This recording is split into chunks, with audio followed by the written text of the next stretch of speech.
Welcome to the Key Chapters of the Bible podcast. This is a daily podcast that's going through the key chapters of God's Word.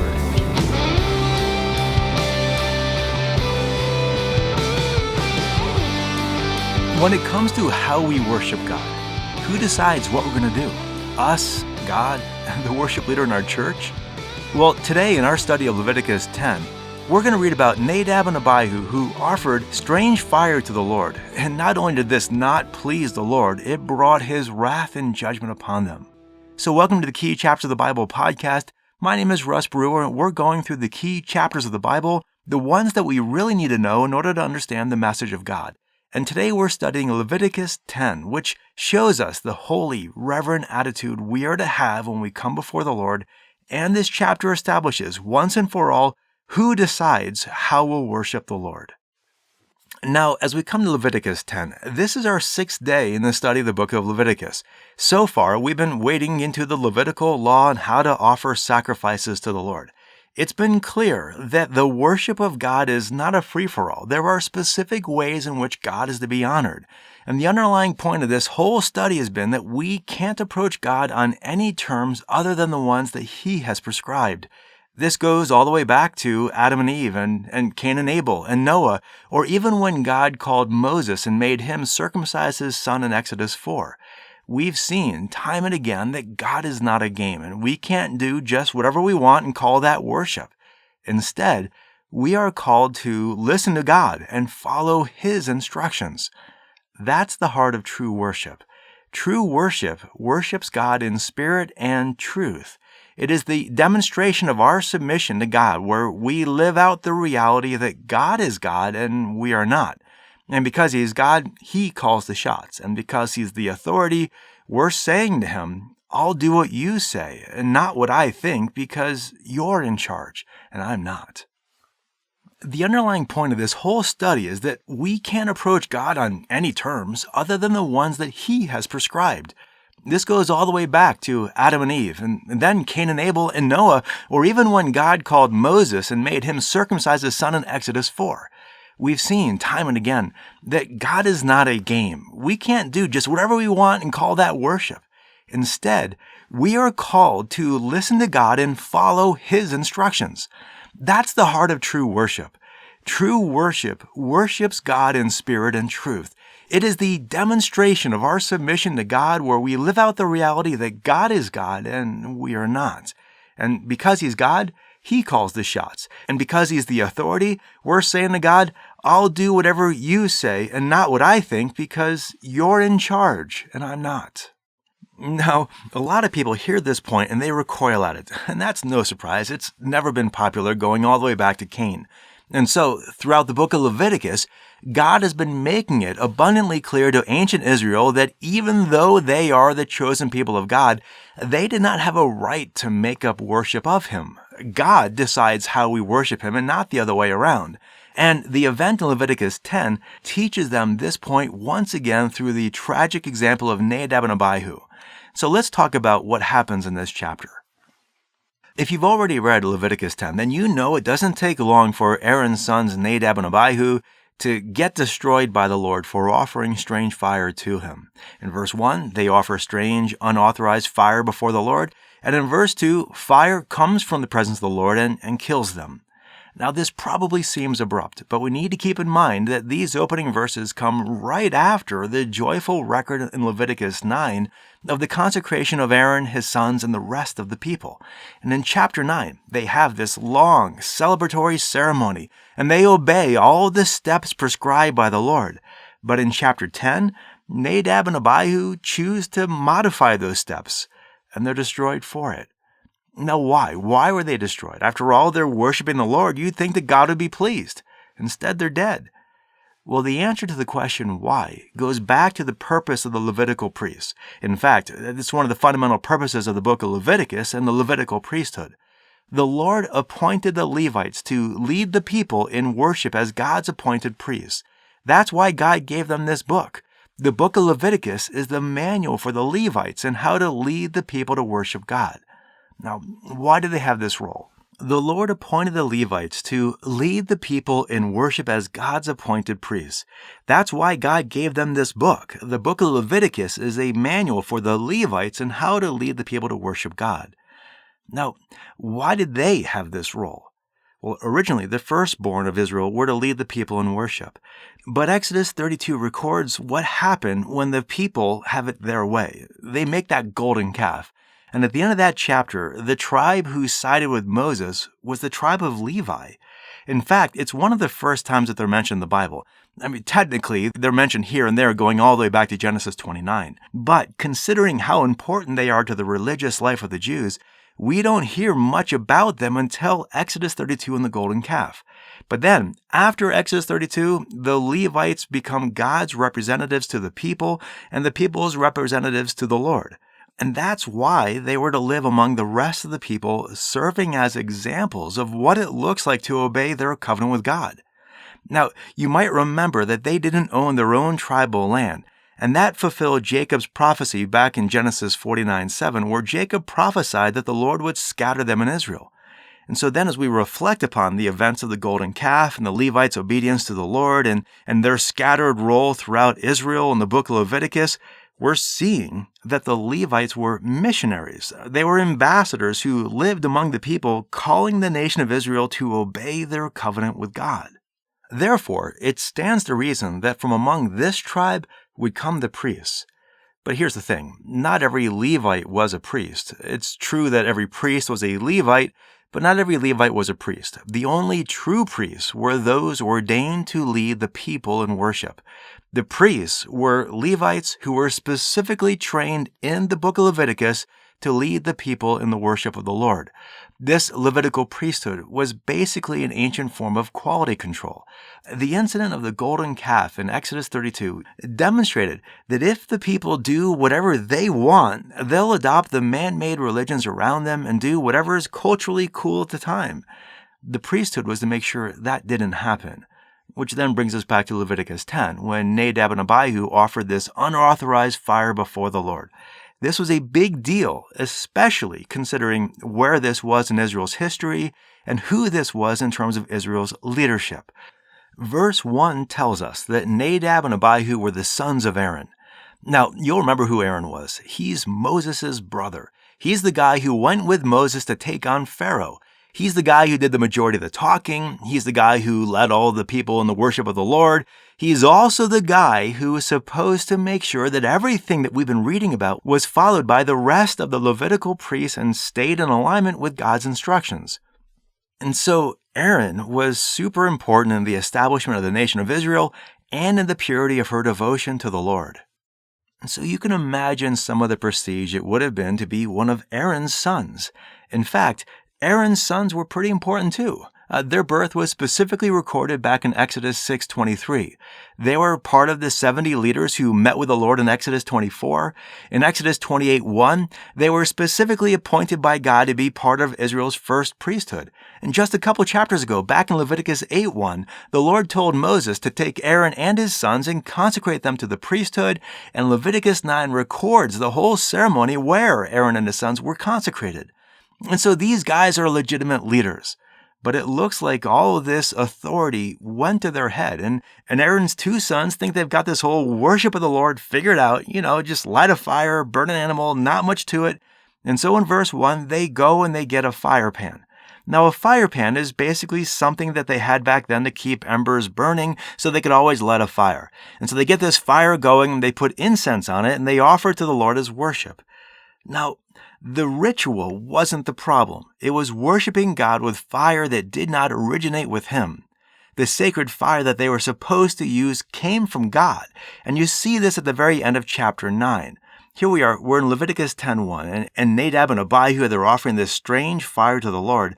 And the very last verse, effectively the verse that comes right before Leviticus 10:1, the very last verse of Leviticus 9, verse 24, where they just are finishing this ceremony of consecration, and verse 24 says, "Then fire came out from before the Lord and consumed the burnt offering and the portions of fat on the altar, and when all the people saw it, they shouted and fell on their faces." And so Nadab and Abihu were part of this crowd that saw this miraculous fire come from God, and they fell on their faces. And they see that there in Leviticus 9:24. But here we are just one verse later, and they choose to bring their own fire. Now this wasn't an oversight. Exodus 30 verse 9 specifically commands the people to not bring just any old fire before the Lord. Exodus 30 verse 9 says, "You shall not offer any strange incense on this altar, or burnt offering, or meal offering, and you shall not pour out a drink offering on it." And so they knew not to offer strange fire before the Lord. But what's strange fire? Strange fire is any fire that didn't originate from the sacred bronze altar that was lit by the Lord back in Leviticus 9:24. According to Numbers 3:4, no other fire was acceptable to the Lord. In fact, later, when Solomon built the temple which would replace the tabernacle, God also lit that fire in 2 Chronicles 7:1. Not only that, but we saw back in Leviticus 6:13 that this fire was to burn continuously as a constant reminder of God's presence, His holiness, and His power. Nadab and Abihu knew all this as God's appointed and consecrated priests, but still they disregarded the Lord and His commands. So here you have the start of the nation of Israel. They've just been delivered from Egypt. They saw God's warnings when Moses was on Mount Sinai to not even touch the mountain or they would die. They saw what happened in Exodus 32 with the golden calf, where the people did their own thing and they suffered greatly for it. And the Lord has been giving them all these specific instructions, constantly saying, this is holy, or this is dedicated just for the Lord, or this needs to be separated. And so you got all of this, and right out the gate, the leader's very own sons are disregarding the teaching of the Lord and making up their own form of worship. Now, why did they dishonor God this way? Well, later in verses 16 to 20, Aaron's other sons seem confused about some of the sacrifices, and perhaps these guys hadn't put the work in necessary to truly learn this stuff. And maybe Nadab and Abihu just really weren't that serious about learning the ways of God. There's possibly another hint also in verses 8 and 9. In verses 8 and 9, the Lord prohibits His servants from coming before Him having drunken any wine or strong drink. And perhaps Nadab and Abihu were under the influence of alcohol. Either way, we're seeing this serious mindset that we're to have when we approach the Lord. Nothing is to taint our judgment when it comes to our obedience to Him. And so, going back to Leviticus 10, this whole passage, it's unsettling. In our world where everything goes, we might celebrate these guys for their sincerity and their creativity and their ingenuity. We might even join with them. But clearly the Lord doesn't see it this way.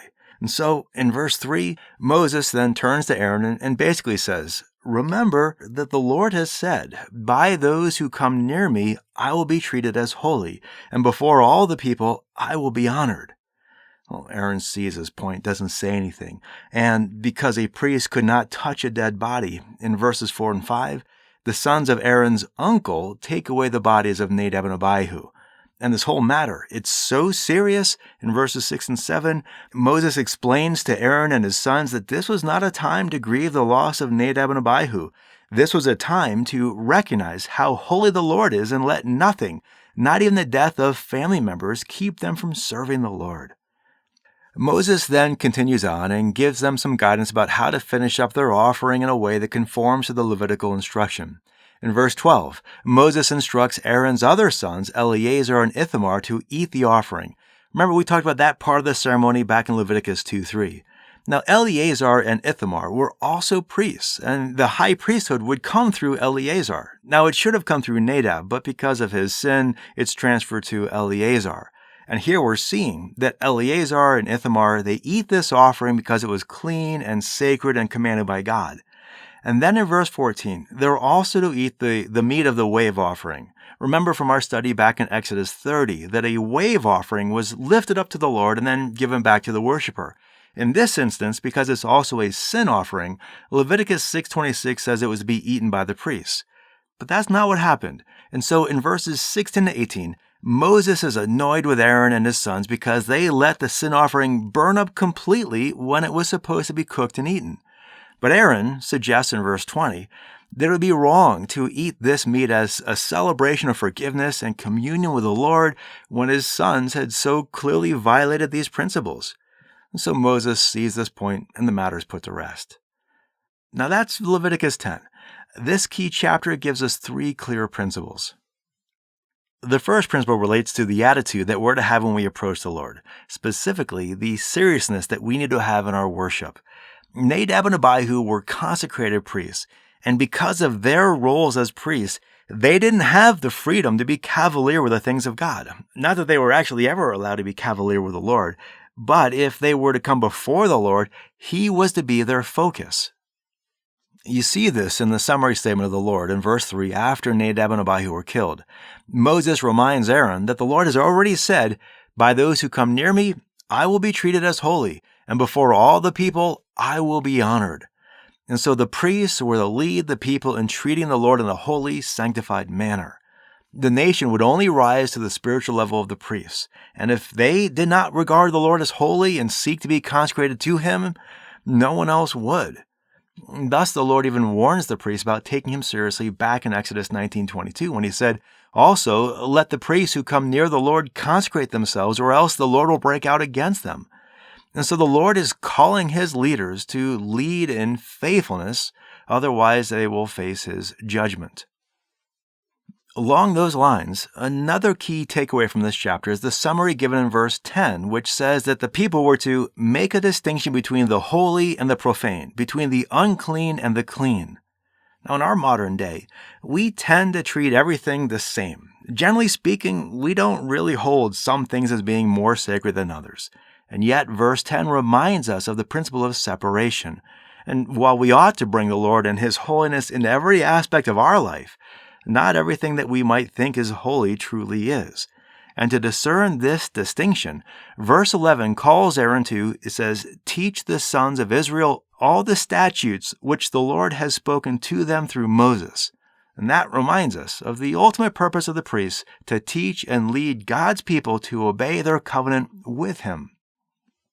The final principle from this chapter relates to worship, and it deals with the question, who decides what is acceptable worship to the Lord? We tend to define worship as whatever makes me feel warm and cozy with God. We think of worship as an emotional feeling. But here we're seeing that true worship starts with obeying God. Worship, it's an eminently holy act of obedience, and it's possible to come before the Lord without any true worship at all. True worship is carrying out the principle that God is God and He's in charge, and we're here for Him to do what pleases Him. We don't make things up for ourselves. We're not the one who's being worshipped. God is. In the Old Covenant, they worship the Lord through all these rituals and ceremonies. And this may lead us to ask, is this still what we're supposed to do? Does God still want us to worship Him through ceremony? Well, some Christians might think so, and they might try to make up new ceremonies for God. But Leviticus 10 shows us that God is not calling us to make up our own ideas about worship. Not only that, we see it in the New Testament that these sacrifices, these rituals, these ceremonies were fulfilled in Christ, and it never tells us to make up new ones. So then how do we worship the Lord? Well, Jesus tells us in John 4:23 and 24 that the Father seeks true worshipers who will worship the Lord in spirit and in truth. God is calling us to worship Him in our spirit according to His truth. And so our spirit needs to be engaged, and we need to be following the things He has told us to do. The root meaning of the word worship is turn. Now, sometimes people say it's worth, where we celebrate God's worth. And while that's true, the meaning of worship, at least the English word worship, goes all the way back to turning, where we turn from ourselves and things of this world to worshiping and celebrating God's wisdom and the truth we know about Him. And so worship is focusing on and rejoicing in truth about God. This is the core idea that Hebrews 13 teaches about worship in the New Covenant. Listen to the following passage from Hebrews 13, verse 15. The author says, "Through Him then," and that's speaking of through Jesus, "through Him then, let us continually offer up a sacrifice of praise to God. That is, the fruit of lips that give thanks to His name." And so here, we're to continually be praising God. That's the fruit of our lips where we give thanks and praise to God. Now that phrase continually there, continually offer up a sacrifice of praise, that should remind us of the fires that will continually be burning before the Lord.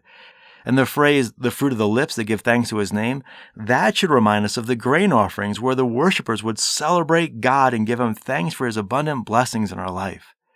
And so, under the new covenant, we're all priests before the Lord. There are no longer Levites and sons of Aaron, but there are God's people continually offering the sacrifice of praise and thanks to Him. And so let's end with the question. Think about how you tend to spend your day. Are you continually offering praise and thanks to God? Or when was the last time you offered a sacrifice of praise to Him? If it's been a while, confess that to the Lord and let Him guide you to living a life fulfilling the worship He has called you to offer to Him. Well, with that, it's been great meeting with you today. I look forward to catching up with you tomorrow as we go into Leviticus chapter 16 and an incredible passage that unpacks the Day of Atonement, the Yom Kippur. Until then, have a great day